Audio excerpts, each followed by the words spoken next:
Welcome everyone, good afternoon. First of all, thank you for the opportunity I can be here and show to you a slice of my PhD topic, which is comparative effectiveness of different therapies for Clostridioides difficile infection in adults, a systematic review and the network meta-analysis. I said Clostridioides difficile, this is the former Clostridium difficile, but I think in the daily life, in the daily routine, we call it C. diff, so I will do the same in this presentation. A few words about me. I'm Daniel Bednarik, a PhD student in the Semmelweis University in Budapest, Hungary.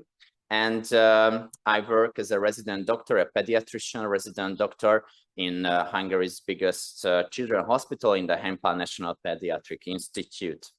So now let me introduce to you my PhD, my topic today, the comparative effectiveness of different therapies for C. diff infection in adults. A few words about the background. Why is it a hot topic? Why is it an important topic? So this is the most common healthcare associated diarrhea worldwide, from 20 to 27% caused by C. diff. Almost 500,000 cases were registered in the US among adults and children. There were around 10,000 deaths in the US according to the latest data, and the incidence of relapses is around from 15 to 35%, so it's a really high number. And I think all of us who has the opportunity to have patients with C. diff infection could learn it's a tricky infection. So our aim was to find the best possible therapy against C. diff infection.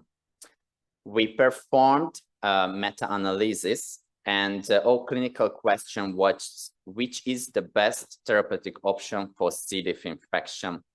For this, we used the PICO framework, where P, population, adult patients with C. diff infection, I and C, so the intervention and the control, any intervention given, like antibiotics, fecal microbiota transplant, antibody. And for outcome, we investigated the clinical resolution of C. diff-associated diarrhea, recurrency, overall survival, morbidity, and side effects. Our hypothesis was fecal microbiota transplant, so FMT, is the superior therapy for C. diff infection. We did our systematic search with this final search key in the 3 big databases. You can see our hits in the brackets till the middle of August in 2024. Let me highlight here, we included only randomized controlled trials for analysis. This is our flowchart of selection, because we've done our search in the 3 big databases. We've got duplicates. After the duplicate removal, we've got 4,300 articles. These articles, we checked the title and abstracts of them. And after that, we've got 542 eligible text for the full text selection. And at the end of it, we've got 73 eligible full text for the data extraction and for the analysis. Now, let me introduce to you our main endpoints.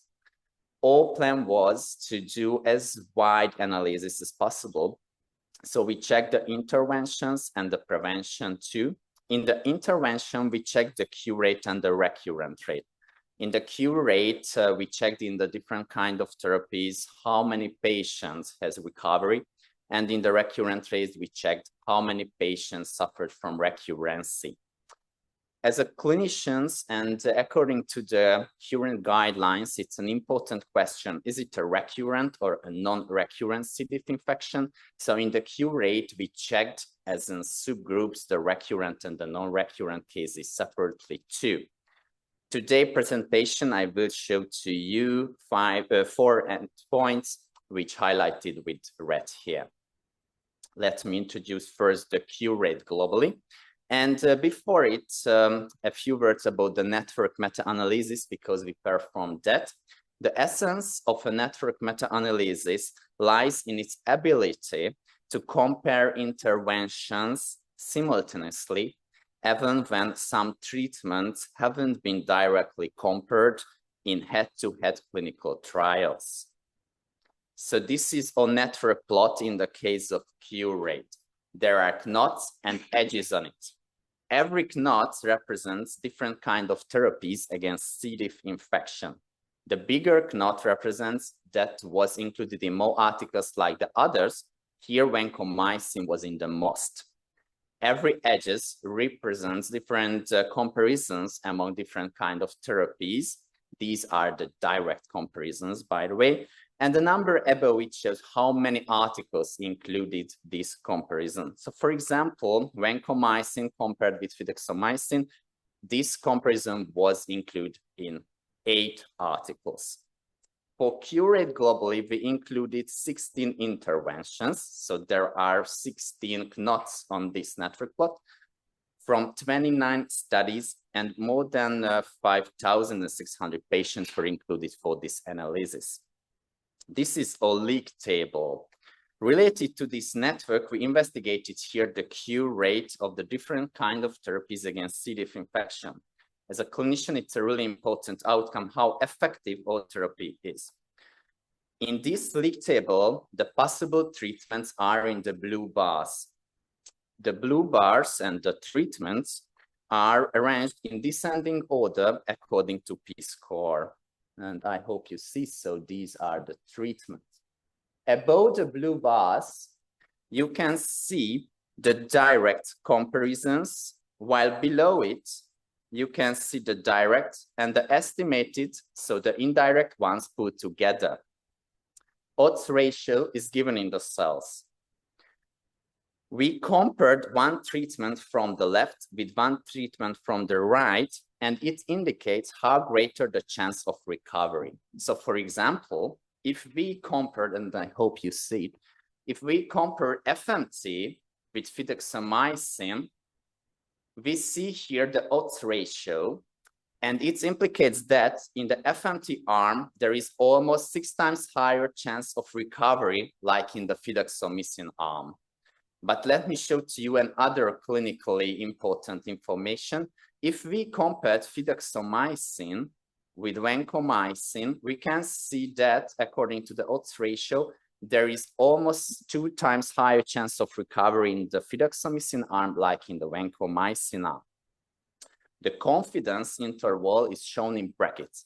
If both elements are greater than 1, the result can be said to be significant. So according to the previous 2 examples, both are mathematically significant results because the confidence interval is greater than 1. All the mathematically significant results we marked green on this league table. So for summarize the cure rate endpoint, we can say that FMT is mathematically significantly better compared with the other treatments. And the fact FMT's P-score is also larger like the other treatments one.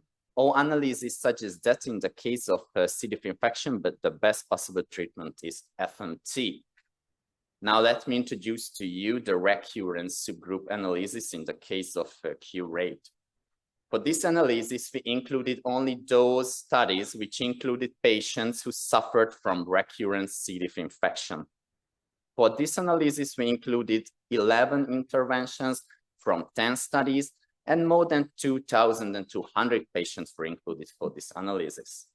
This is a league table, and more or less it's okay. So in the FMT arm, if we compare with fidaxomicin, FMT is almost 8 times higher chance. Yes, so there's odds ratio is 7.91. So FMT arm almost 8 times higher chance of recovery, like in the fidaxomicin arm. And for summarize the recurrence subgroup, we can say that according to our analysis, because FMT is mathematically significantly better compared with the other treatments, and the P-score is also larger like the other treatments one. In the case of recurrent C. diff infection, FMT is the best option to cure that. Now let me introduce to you the non-recurrent subgroup. For this analysis, we included only those studies which included patients who suffered from non-recurrent C. diff infection. For this, we included 12 interventions from 18 studies, and more than 3,100 patients were included for this analysis. In this league table, fidaxomicin became the first in the row. And let me highlight two interesting things. So if we compare fidaxomicin with metronidazole, that's here. In the fidaxomicin arm, there is almost 6 times higher chance of recovery, and it's a mathematically significant result. And the other daily life important information, vancomycin, is mathematically significantly better compared with metronidazole. However, among the other antibiotics, there is no mathematically significant difference. So all analyses, according to a league table and according to the p-score, suggest that in the case of non-recurrent C. diff infection, antibiotic treatment should be the chosen one treatment, and fidaxomicin might be the best possible treatment in this case. Now, at the endpoint today, let me introduce to you the prevention endpoint. For this analysis, we included those studies which investigated treatments to avoid, to prevent C. diff infection. For this, we included 10 interventions from 29 studies, and a little bit less than 18,000 patients were included for this analysis. This is a league table, and in this league table, oligofructose became the first in the row, but let me show to you, oligofructose was compared only to placebo, only in one trial, so it's a low evidence result, but I think on this analysis, there is at least two interesting things. And first, after oligofructose, actoxumab and bezlotuximab, so antibody therapies are in the row, and they are promising therapies in the field of prevention of C. diff, and this is consistent to the current guidelines, by the way. The other thing which is really interesting, I think, the situation with the probiotics, and probiotics are on the middle of the row. And if we compare probiotics with placebo here, we can see that probiotic is not mathematically significantly better to prevent C. diff infection like placebo. I think it's a really interesting result, especially the fact placebo was compared to probiotics in 19. You can see here in 19 articles, so it's a huge number of RCTs. Let me talk one more interesting thing. At the end, we included both the lactobacillus, both the Saccharomyces articles as a big probiotic group. And the reason was we did subgroup analysis where we did a little network like placebo, Saccharomyces, and lactobacillus. And in this analysis, we found that lactobacillus was mathematically significantly better compared with placebo. However, among Saccharomyces and lactobacillus, there was no mathematically significant difference. And the other problem of us was, unfortunately, in the lactobacillus articles, there were a huge number of strains like Lactobacillus uteri, casei, and so on. So it was the reason at last we did rather a big probiotic endpoint. So for summarize or prevention endpoint, I think the most important findings, monoclonal antibody therapies are promising. And the other thing in the field of probiotics, further investigations are needed. By the way, according to the current guidelines from the ITSA and from the ESMID, neither the ESMID nor the ITSA guidelines do not recommend to use probiotics for prevent C. diff infection. For summarize or study, we've got strengths and limitations. The main strengths, we included only RCTs, the largest number of included articles on the field, and the huge number of patients who were included for it, and the multiply endpoints. But unfortunately, we've got limitations like the big heterogeneity of the populations in the studies, the therapeutic doses, the lengths of the treatments, and the follow-up times are not completely the same, and the presence of moderate and high risk of bias in some of the domains. Our study main conclusion, FMT statistically significantly better therapy in recurrent C. diff infection. And we've got implications for practice, like in recurrent cases, use FMT when it's available and possible. And in non-recurrent cases, use antibiotics first.